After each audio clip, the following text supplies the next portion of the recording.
And this is visualized by, or described by what they call a gauge theory of chromodynamics. Chromodynamics basically describe the interaction itself, the strong interaction, okay, which is what they call quantum chromodynamics, okay? Now, finally, you have the weak interaction, which is actually stronger than gravitational interaction, but it's at least 1,000 times weaker than electromagnetic interaction. And the weak interaction basically occurs between the leptons and hadrons, okay? And is also responsible for the decay of what they call beta decay and other particles, okay? Also, in the current model, if you will, the weak interaction is basically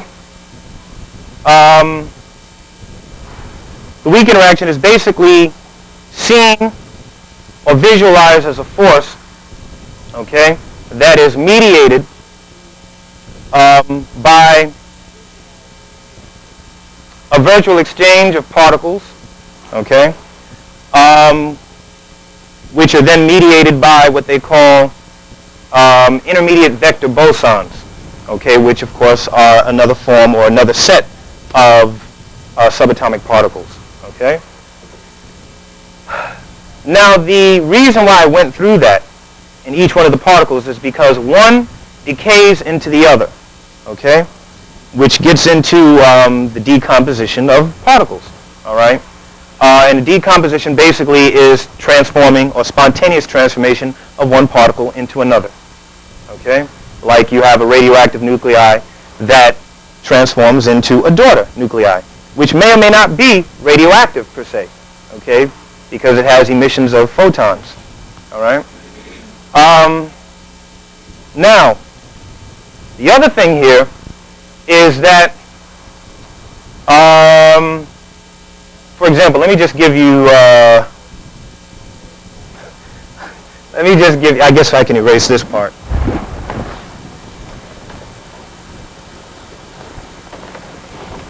So you can get a clearer picture of what's being said here.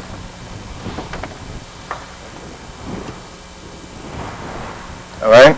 You have hadrons, right? Which are also baryons, which decay into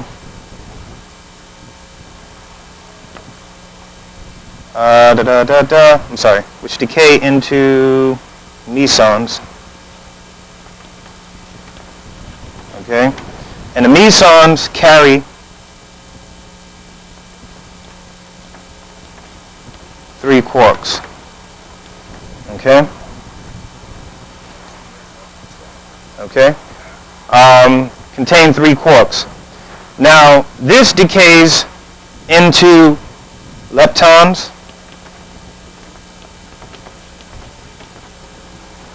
and photons.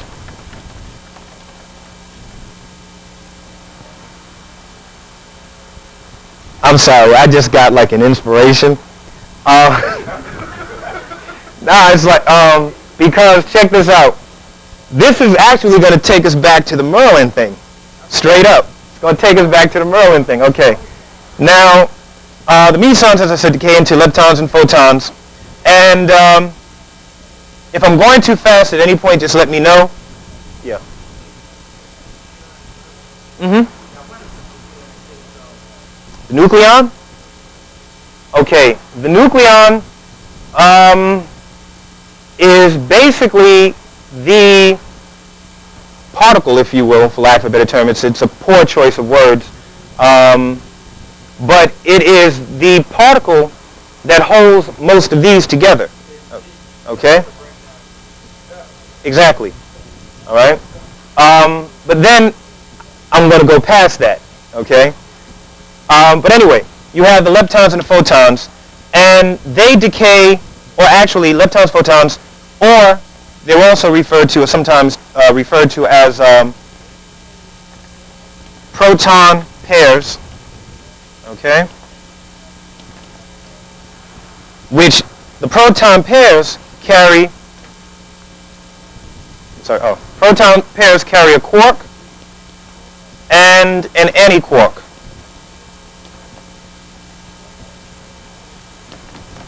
Okay? Carry quarks and antiquarks. So you can basically get an idea of how, each one works and what's connected with what. And just for the record, again, the leptons, as I said, contain what they call tau particles.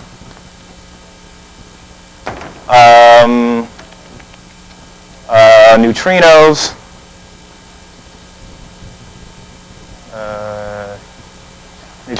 and electrons. Also muons, if you want to add that. Okay? Which actually, that's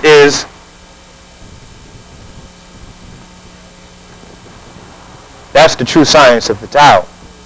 The symbol, okay? That's what the tau is.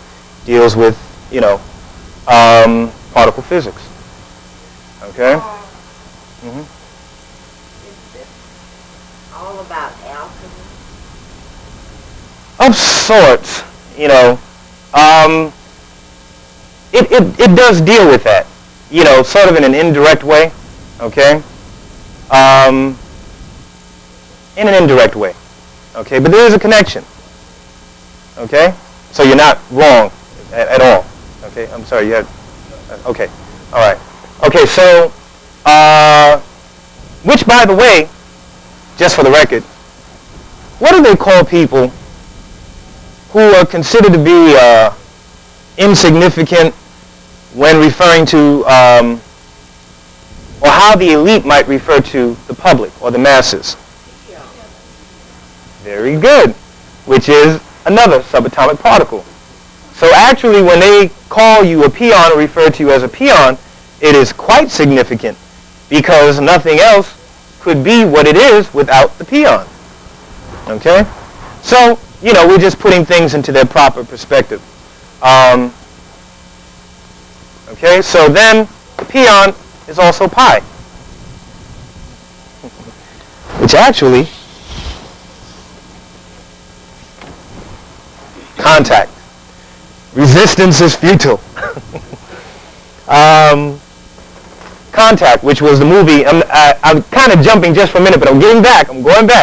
Contact was a movie that came out, as you know, in July, Jodie Foster, et cetera, et cetera. Most people expected it to be much like Independence Day and, some of the, shoot 'em up, bang, bang kind of, E.T. movies or what have you. However, it wasn't like that. And a lot of people were quite disappointed and didn't stay in the movies too long, but quite simply because it was for the individuals who are really on this level. Okay? Which again goes back to your Mark Twain, twin reflections. Okay? You're getting one side, they're getting another. Or what they call el-Haq, as in el-Huckleberry Finn. El-Haq is the reality in the Arabic. All right? All right? So, anyway, in the movie, they were passing certain messages back and forth, blah, blah, blah, blah, blah. And basically, which wasn't Carl Sagan involved in that somehow or another? Yeah. Okay. It was his book. Yeah, exactly. Okay, very good. So anyway, it was basically tactical conversation. All right? Tactical conversation, which also dealt with a particular type of connection, which the connection at that point was completion. Completion is also what? In school, you learn this. Okay? However, pi isn't it complete? Okay, very good. Now, also, what lets you know that was the word itself. How is that? The word lets you know that it was complete because, let me just erase this. Here we go. Contact. Boom. Bam. Bam. Bam. Bam. That was the ancient way of writing pi. You know what I mean? I don't know where that came into the picture. All right? But anyway, that's what that is. And that relates to this, because it let them know that they were at another stage. All right? They had completed the last phase or stage, and now this is where they are. Okay? Okay? And actually, because I went there, I forgot about the other connection, but I'll give back there. But anyway, we talked about leptons, photons, proton pairs, how they break down, but also, like I said, they're all a part of another so-called subatomic particle, all right? The thing that glues everything together, and it's not the nucleon. I mean, it plays a part in there, and it glues something, you know, or a group of particles. However, beyond that goes back to what you had mentioned, which are tachyons. Uh-huh. Uh-huh.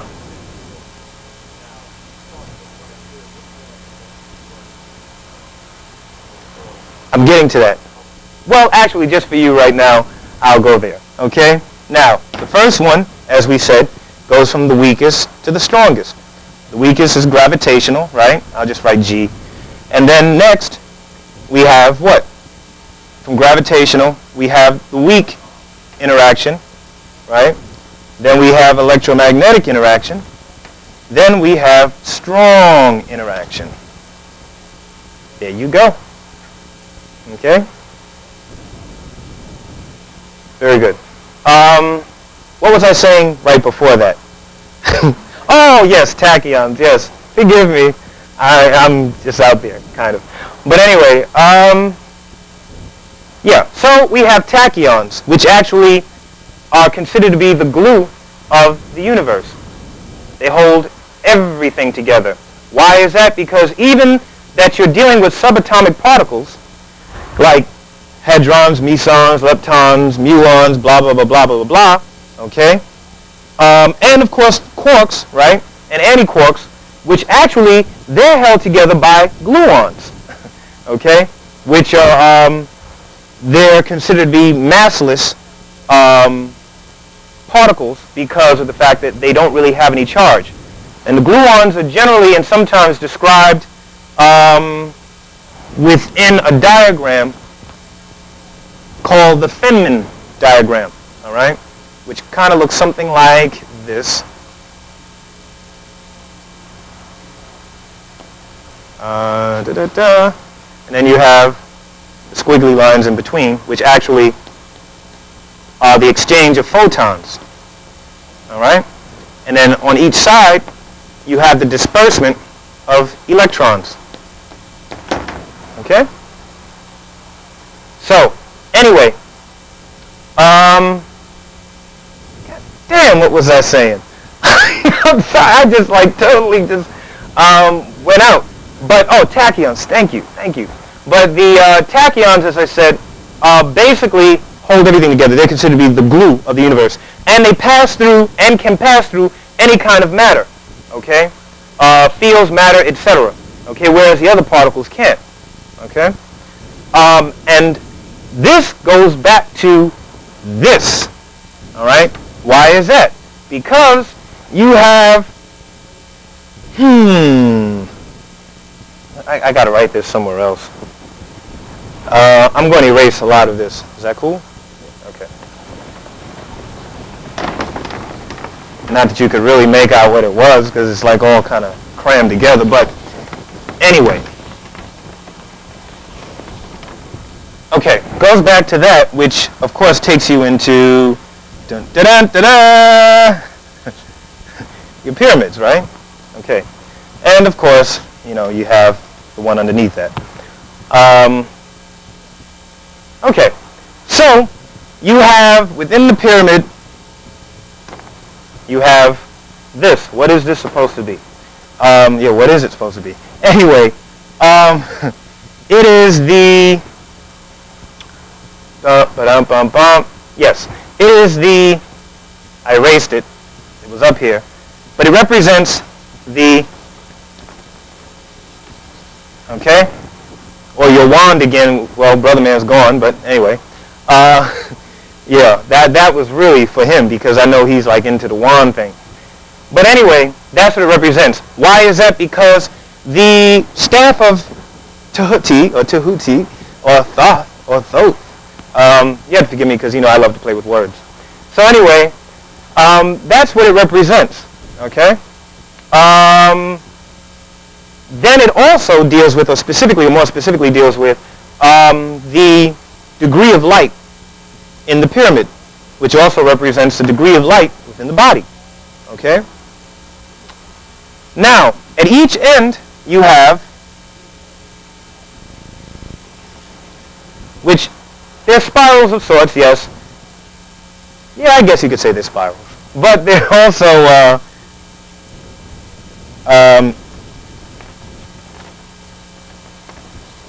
electron spirals, okay? And of course, the electron spirals, when fusing, well, first, before I go any further, the bottom pyramid, I'm kind of dulling this out for the simple reason that it deals with reflection, okay? Deals with, well, they both, for the most part, deal with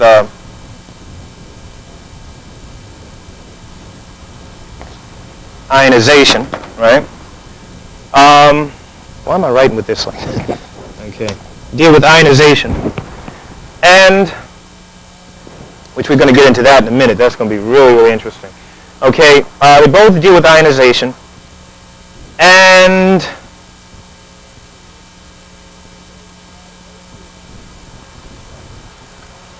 okay, the electrons spiral and,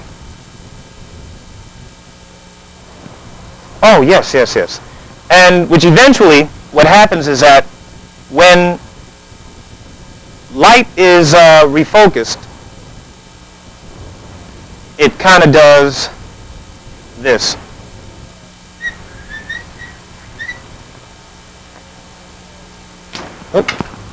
Which, of course, that's how the light emanates from the pyramid at that point, or is emitted from the pyramid, which again, of course, is your staff here, okay? So that's really the column of light that goes up like that, which, of course, happens within the body. This is also considered to be your 1, 2, 3, 4, 4, 5, 6, 7. You have 2 tenaries, or tenaries, which then become your septenary, okay? And in between, just in case he thought I was getting off the track, you have your tachyon energy, okay? Because when the pyramid begins to break down the light, okay, it breaks it down into the subatomic particles, which are basically represented in your tachyons, or as your tachyons, okay? And so basically, we can see or recognize that it is a form of an antenna that deals with, of course, electromagnetic fields. At least 3 electromagnetic fields, which goes back to this, okay? Because, you know, ions deal with the electricity or electrical charges. And so you have your 3, damn, it's chalk. You have your 3 electromagnetic charges or fields, okay? which deal with the 3 levels of consciousness. Okay? Very good. Now,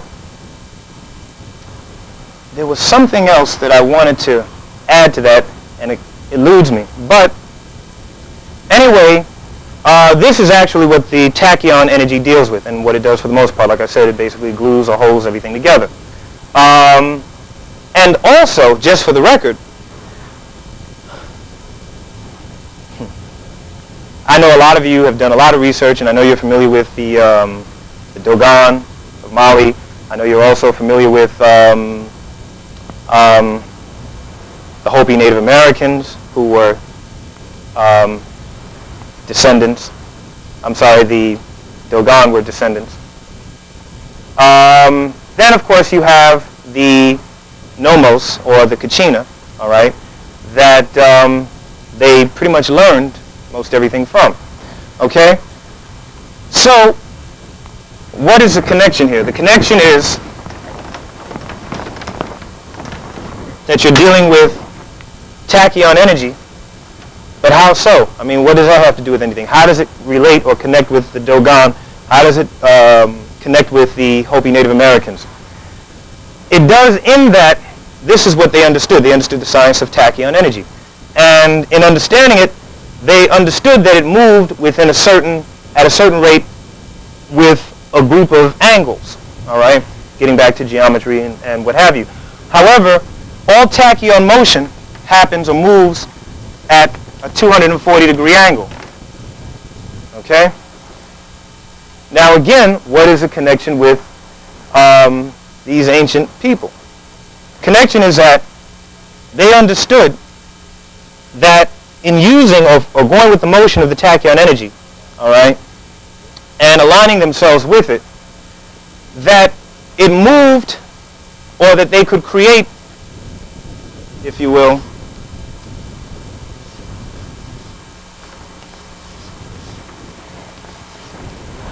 what are known as standing columnar waves, okay? The standing columnar waves, which you have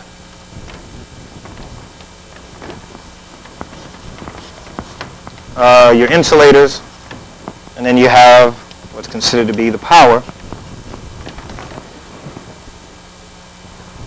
Are any of you familiar with what this does? I'm sorry? Exactly. But do you know what can be done with it? Yeah. Exactly. And how they did it was, or how they formed the waves, were basically, you have 360, right? 360 degrees, which is where you're starting. Then you move around to 240, right?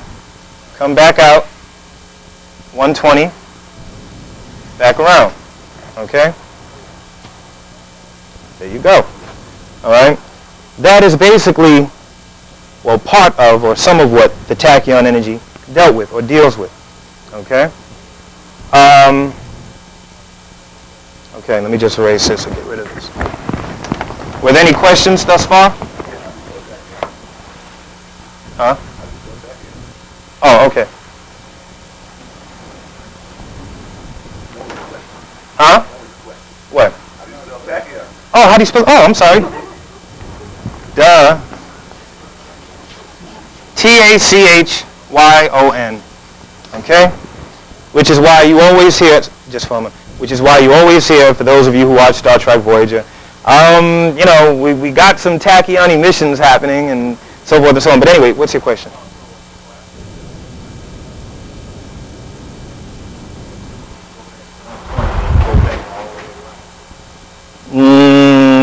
Not exactly. Starts from 360, goes to 240, then to 120. Yeah, and then goes back around to 360. Sorry, my fault. Yeah. And it starts over again, yes. Okay? Also, you're dealing with what they call, or what it does is it creates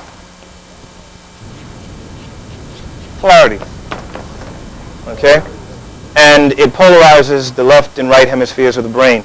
all right, and is connected by, of course, your cerebral cortex. Okay?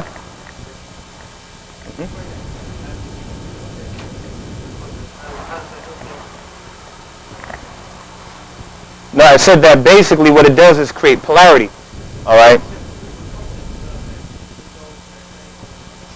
No. What I'm saying is that the motion itself, okay, creates polarity between the left and right hemispheres of the brain, because one has to be aligned or align themselves in order to create the standing column of waves through the ionization or electromagnetic field,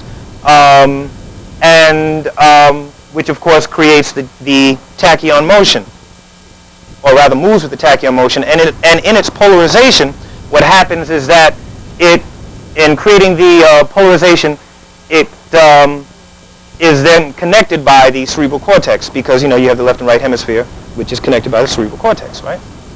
Very good.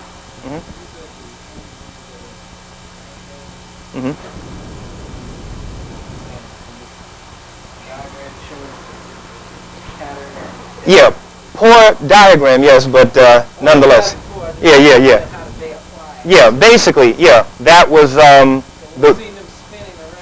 movement, exactly, the movement. They understood it. They may not have used the term tachyon, but they understood the science here.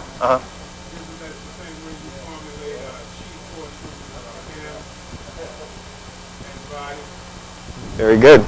Yeah, which I'm actually going to get into in a minute. Okay? Yeah, what were you saying? Oh, really? Yeah. Oh, I'm sorry. No, but you go and bring me here now. Oh, okay. Cool. But anyway, before I go any further, were there any other questions?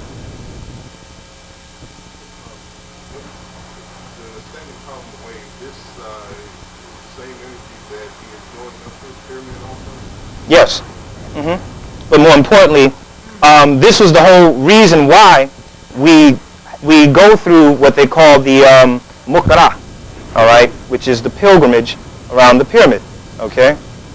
Because it also helps to align the body and creating the, how can you say, the measures the degree of light in the body and aligns you, basically. I'm sorry. Yeah.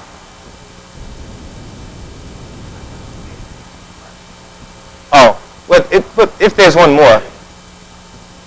You had another?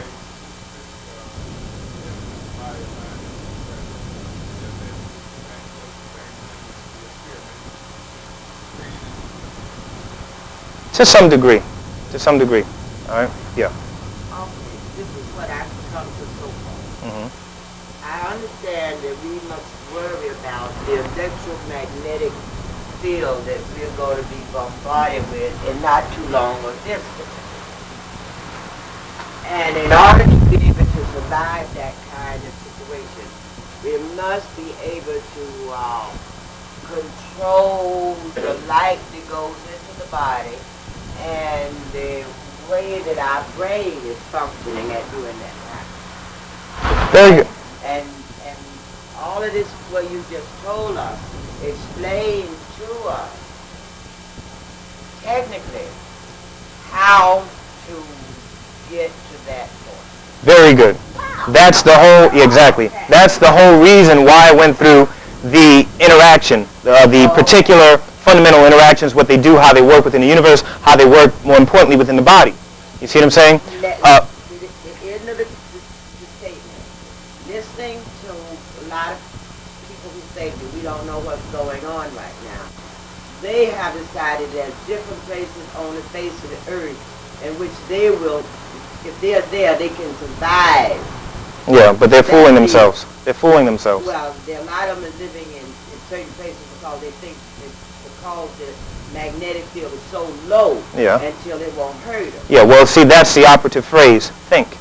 Or word, is it word, think. All right? But anyway, I don't want to focus on that, but I get what you're saying, and I hear what you're saying. But like I said, the whole thing, as you did point out, is basically how it gets back to, using it within the body and understanding, in particular, the interactions and what they do. Because, in other words, what happens is that you start dealing with something on levels that you may not completely comprehend. And of course, if you don't completely comprehend something, I mean, you're treading on thin ice, and you could very well hurt yourself and someone else. Okay, so that's why it's important to understand that. And like I said, when I dealing with the Tetragrammaton and the words, okay, goes back into one of many of the ancient languages, of course, right? Which of course deals with the Hebrew, right? Then you had and have other ancient languages that have survived throughout history, or the story, if you will, that play a part in that. They play a part in, again, refocusing light, or helping or knowing how to refocus light, which goes back to the very thing that I hear people talk about a lot of times with vibration and sound and this, that, and the other, which it all plays a part, a key part in it, okay?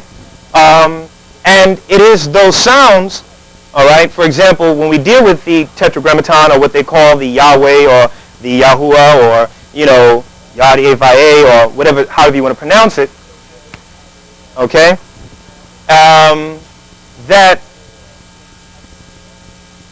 it basically is, how can I say, it is encoded into a language of light, okay? The language itself is a language of light, all right? And each one of the letters are encoded with the so-called fire letters, okay? This is why you always see the little flames over it, like you see like in books or what have you, okay? Now, yes, that they're encoded into language of light and so forth. That what happens is that it creates a new spectrum of light that biochemically respatializes you by activating certain chemistry in the mind, okay?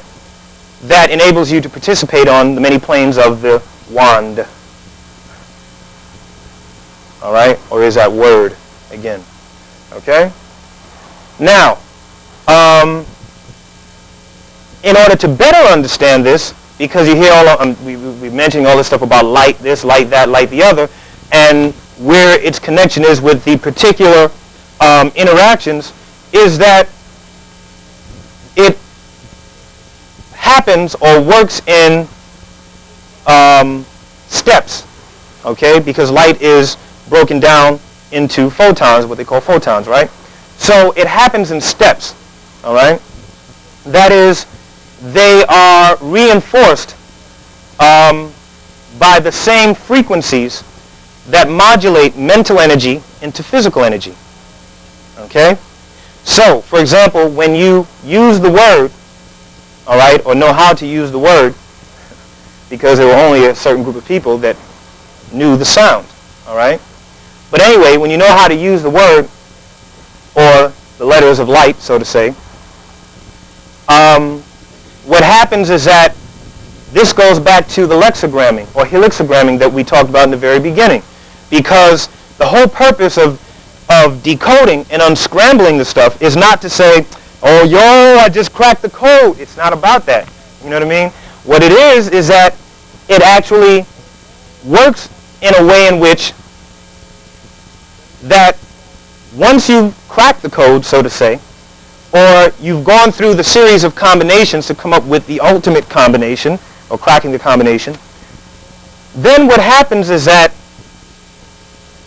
when it is formed in its proper, when it is formed in its proper formation, so to say, then what happens is that as you see it, right, and as you utter the sound, okay, and the word itself that is now unscrambled or decoded, so to say, and this is with most anything in any of the ancient languages, and even in some cases the English language, that what happens is that they all begin to do this. The angles all begin to intersect, okay? Or the forms of light begin to intersect and meet here, okay? And when that happens, again, it encodes the body into the light via the interactions, okay? So everything begins to fall into place. All of the particular particles, the breakdown of particles, etc. Because then what happens is that you begin to understand how to fit each one into the different particles within the interactions, as I mentioned before. Are you following me? Okay, good. Are you with me, rather? I don't ask you to fall low. But anyway, that is basically what happens, okay? Because the reason why I said when you see it, okay, there's something happening within the mind, so to say, or within the brain. Why is that? Because light functions in the mind, light functions as what they call massor and microwave amplification, okay? Which is basically stimulated by emissions of radiation, okay? Which takes you into quantum mechanics, which basically is the interaction of atoms and molecules and energy and matter, okay? Now, these particular emissions, okay, and the massor microwave amplification is then projected by what they call photoneurons, okay? Because you have neurons and nerves and stuff in the brain, right? Okay, which are basically what they call quantum mechanistic corpuscles of light. Why is that? Because this again being light, as we said, or a form of light, or a series of forms of light, they begin bending, all right? Which takes you into wave corpuscles, all right? So, essentially, that is what happens. So, as I said, quantum mechanistic corpuscles of light, that happens within the mind. Like I said, the massor microwave amplification, photon amplification. So, now that we understand that, okay, yes, this takes us into the area of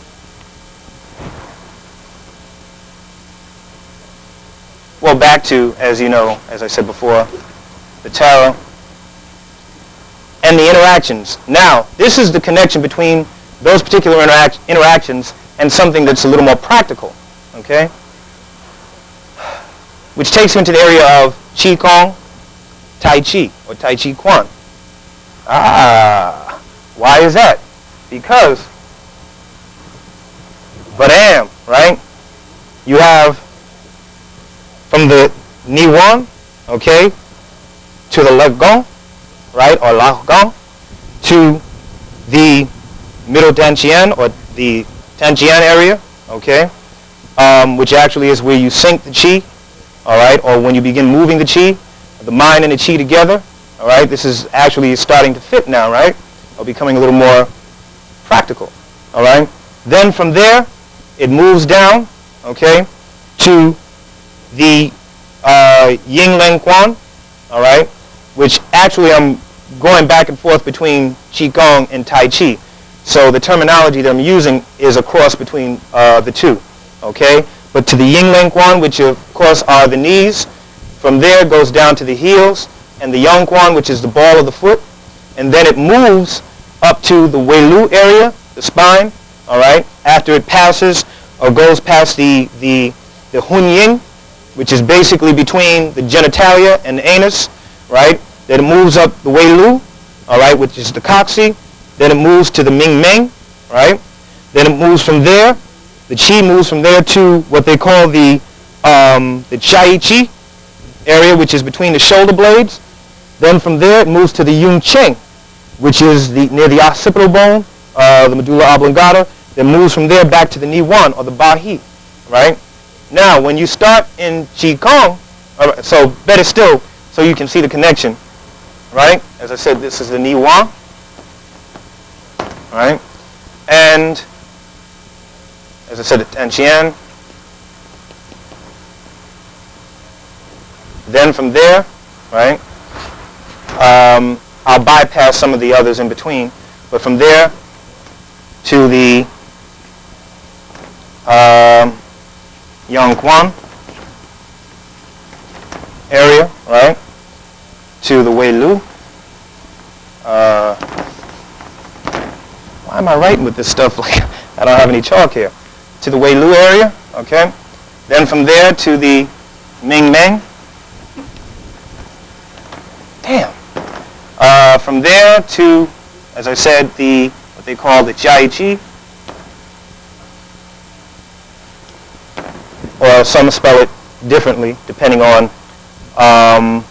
which form or rather dialect you are using, and then from there back to the Yu-Chen,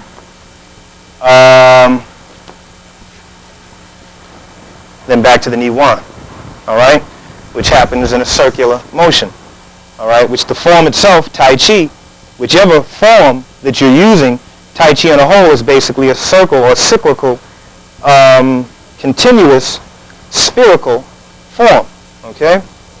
And like I said, the most important thing in dealing with that, and the whole point of that, is to help you to better understand, in terms of learning, the internal system and internal mechanisms, all right, and how they work and how to activate certain chi areas, all right, which of course stimulate or activate certain organs, right? And then of course you have certain secretions that play a part in that, are responsible for that. Then you have, of course, certain glands that play a part in that. Then you have, beyond that, you have certain cells, then the molecules, right, which break down to other particles and break down to other particles, which break down to subatomic particles, blah, blah, blah, blah, blah, okay? And then on back out. It spirals inward, then it spirals outward, which goes back to the spiral, okay? Now, like I said, but in terms of, like I said, first moving the chi from gathering the chi, sinking it down to the Tachyons area, with the mind, of course, being at the base of the Tachyons area. Why is that? This is very important. You have a lot of people who practice Tai Chi or claim to understand it or know it, what have you, but in many cases or many instances, they don't, all right? And the reason why I say that is because this takes you into the I Ching, right? The I Ching is also called the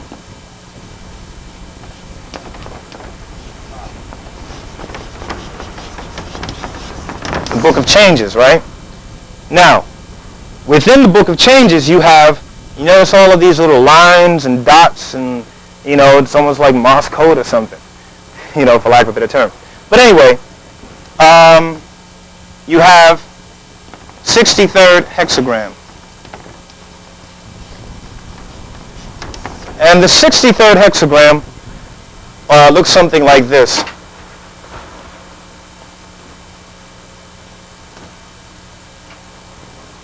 Yes. Okay? Right? You have 1, 2, 3, 1, 2, 3, which are made up of trigrams. Okay? Now, the first set of trigrams are referred to as Kan. K-A-N. All right? And the second set, 1, 2, 3, 1, 2, yeah. And the second set is La or Li, which basically one is fire, one is water, and the other is fire. All right? And the fire basically deals with the mind, which is very detrimental, which is why when people become sick or ill or have disorders, right, what happens? A lot of times they die almost when they could have actually had a full recovery. But that was because the mind took over and boom, and the rest is history. Okay, so it's important to sink the chi and the mind below the chi, which the chi initially is a form of water, right? Because it goes from the kidneys of sorts, all right, to the Tachyons area. Okay, so it sinks below, okay, this would be the mind, I guess, if you will, right? And this would be the chi, right? So, think of it as a pot, right? Something like that. And you have fire beneath the pot, right? You have water in between, right? And when it heats the water, what happens? Steam comes up, which basically is your chi, right? Okay? Which is also known as the hexagram of entrapment. So it is very dangerous if you really don't know what you're doing, okay? So now what happens is that with this, we go into the alchemical transmutation of water into chi and qing into chi, which qing basically deals with the semen, which we all have. I just want to make sure I'm still with you. If you want to develop your ability to learn, you should get into meditation or Tai Chi or something like that. Is that what you just said? Of sorts, yeah. Okay. However, Tai Chi is very unique, not to negate or rule out the others, okay, because they are very good. But basically that's what you said. Yeah, of sorts, but I'm not done. Well, I'm just trying to make sure I don't get lost. Yeah, okay. Okay, let's All right. go on. Okay. Now, as I was saying that it's very, very important to know the balance between the two, which of course deals with your yin and your yang, right? When one reaches its peak, it produces the other, and vice versa, okay? However, it is most important to learn how to invest in loss. Why is that? Because in investing in loss, all right, it allows the other person or opponent to always strike with force, okay?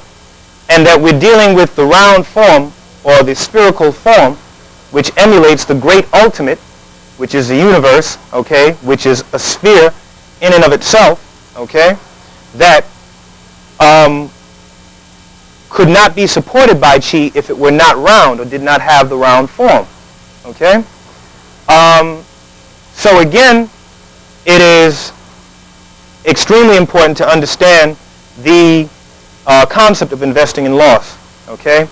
Now, just going back very quickly to the alchemical mutation, all right, like I said, is learning how to sync the chi, and then, like I said, building the chi and pointing out the particular vital points within the spine or the two meridian, okay? Why is that? Because this is one of the reasons why, like I said, going back to illnesses and diseases, there are a lot of people have illnesses and diseases and disorders, and they don't begin to understand why. For example, like lung disorders like tuberculosis, okay? Now, to begin with, the lungs are very weak. It is a very weak organ, okay? I don't care who you are, how strong you are, where you come from, whatever. A very weak organ to begin with, all right? Because it is by and large separate and apart from the digestive system, which, by the way, is one of the reasons why when eating chickens, that for those of you that do eat chicken or must eat chicken, at least be smart about it, the breast part is the safest part to eat for the simple reason that it is separate and apart. So when it goes through the decontamination process and they inject it with poisons, antibiotics, whatever you want to call it, all right, it tends to settle in the limbs, okay, rather than the breast or chest area, okay. So anyway, going back to tuberculosis and lung disorders, okay, basically happens because, like I said, first and foremost, the lungs are a weak area. Secondly, because, all right, that chi area is basically weak. And a lot of individuals don't really know, well, that it's even there or even how to direct it or move it, okay? So athletes, for example, tend to store great levels or amounts of chi, though they don't really realize it. Which can also be very detrimental because what happens is that the chi which is eventually moved down to the pocket area, all right, which is 1.3 inches below the navel, all right, that pocket area can collapse. Once it collapses, the chi becomes very erratic, and it starts moving around, you know, and if it builds up in one particular area, it has what you call chi swellings, all right, and then certain disorders begin to set in or what have you, all right. Now, in the case of tuberculosis, if you've ever noticed, doctors, physicians, clinicians, whoever they call themselves, when they diagnose a patient with tuberculosis, they'll say, go home and get plenty of rest. You need rest, all right? So when you go home and you rest, what happens? It seems to get worse. Why is that? Because it doesn't allow for the inhalation-exhalation exchange. Because the lungs are considered to be the so-called hanging bell in the medical Chinese classics. That's what it's referred to as a hanging bell. Why is that? Because when you turn a bell sideways and you hit it, what happens? You get a mute sound, do you not? Right?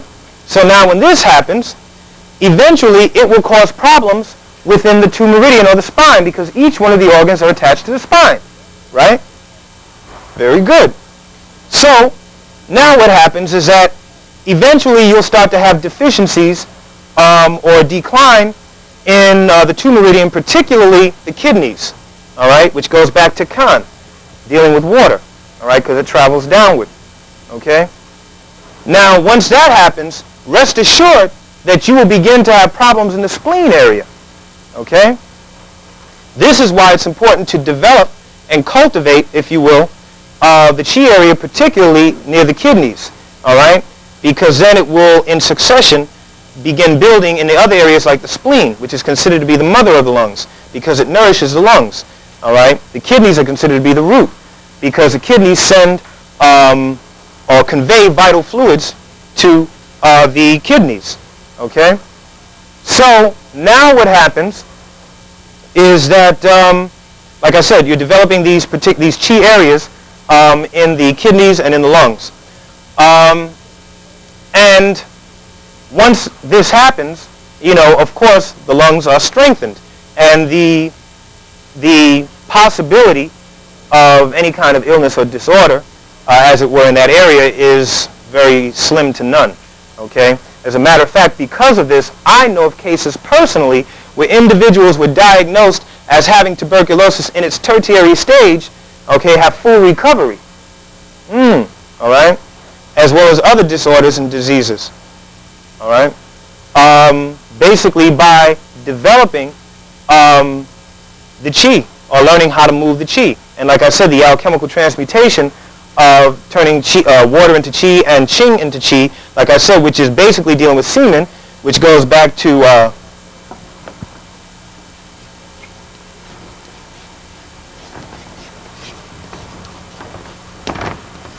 synergistic exchange of properties, if you will, that basically is a combination of two things, like drugs or hormones or what have you, that when they work together create a whole nother kind of effect rather than they would if they were separate and apart. Okay? For example, you have in the adrenal cortex, it basically produces steroid hormones, right?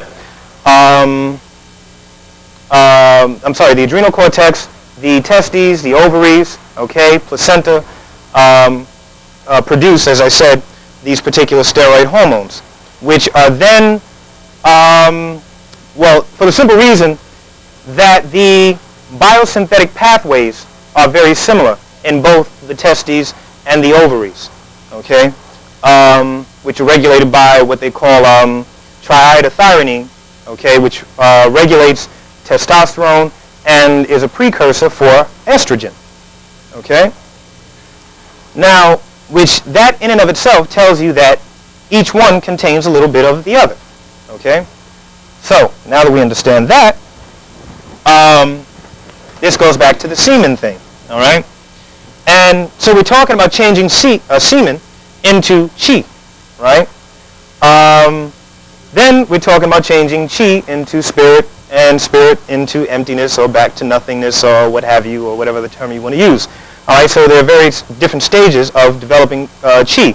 All right, And those stages consist of particular phases. Like you have 9 phases within those stages, all right, which basically deals with what they call developing softness, all right? And the importance of that is that that is the only way you can really develop and cultivate the chi, all right? Otherwise, if you come in with all this, and, you know what I mean, ain't nothing happening. It ain't happening, all right? But this is why even most, if not all, of the other arts or forms or art forms, martial arts, they have much respect for Tai Chi because they know it deals with the inward outward, right? Not to mention, it is not just, you know, standing there doing this all day long and all of that. It is also, not that it's used as that, because it is an offensive type of martial arts, okay? It doesn't smell, but, you know, it's offensive. But anyway, forgive my dry humor. But anyway, because it deals with, again, like I said, the round form, or the roundness, and as well, in dealing with the roundness, it deals with the centripetal and centrifugal forces, right? All right? And the exchange of these forces actually are that which is responsible for the sphere itself, all right? Without those particular forces, it could not have the spherical form. And this is what can help an individual, I mean, not for the purpose of just doing that, but, you know, if attacked by someone, you can use it to your advantage, because as we discussed yesterday, I think it was, when we talked about Tai Chi being as a sheet of paper, you know what I mean, or what they call 4 pounds, or 4 ounces rather, moving 1,000 pounds. You know what I mean, how you see the smallest people, like, just breaking through, you know, 6 and 7, you know, things of steel, or wood, or what have you, okay? And, which is one of the benefits. Again, like I said, that's not why we're doing it and why we're into it and all of that. However, you can develop chi to the degree or the level of what they call essential hardness, developing essential hardness. Why is that? Because when you begin to isolate the particular vital points in the 2 meridian, all right, and going from the Wei Lu, moving the chi from the Wei Lu to the other points, to the Chai Chi, Ming Meng, and the Yu Chen and the Niwan, what happens is that it eventually begins moving on its own and collects in the Renzong area in between the eyes, and then it eventually moves down to the Tachyons area and becomes water again. Now, once that happens, it then becomes fatty fluid, all right, a form of fatty fluid, which then becomes solid matter. When it becomes solid matter, it's in the form of bone marrow, all right? This is one of the reasons why, one of many reasons why animals generally are stronger than humans, okay? Because, like the tiger, for example, has rock-hard marrow, all right, because there are no gaps in between. All right. So, in developing the essential hardness, or even before I go any further with that, the thing with animals is that you stand erect, do you not? Vertical, right? Straight up and down. Now, one of the advantages to that is that it is the thing that gives you your intelligence, all right, or plays a part in your intelligence. The downside to that is that you have your organs one on top of the other. They're stacked on each other. So because they're stacked on each other, there's no room for movement, okay? The connective tissue and the membrane in between just hangs down and doesn't move. So what happens is that over a period of time, it begins declining, and then you start walking like this, you know what I mean? And then you all, you know what happens. But anyway, the animals, on the other hand, okay, as in the case of tigers, what have you, they are horizontal. So as they begin to move, right, there's a swaying motion back and forth, and the connective tissue is exercised. All right? So, actually, it helps to build the bones. Okay? Now, one of the things or forms that can help with that, and the other things that I mentioned, is what they call the Wu-Tang Cheng Seng Feng form. Helps with that. Okay? Opposed to the Shaolin. The Shaolin basically deals with the external type of external forms. Okay? Any questions thus far about any of you?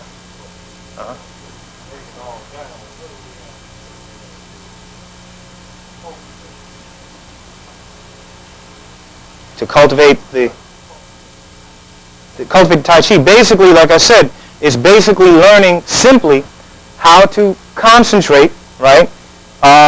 and to be able to move the chi to the particular or different vital points, or what they call acupoints, as in acupuncture. But the only thing is that you're doing it mentally and you're developing softness. All right? And in developing the softness, it helps or plays a part in you being able to move the chi much more freely and easily. Okay?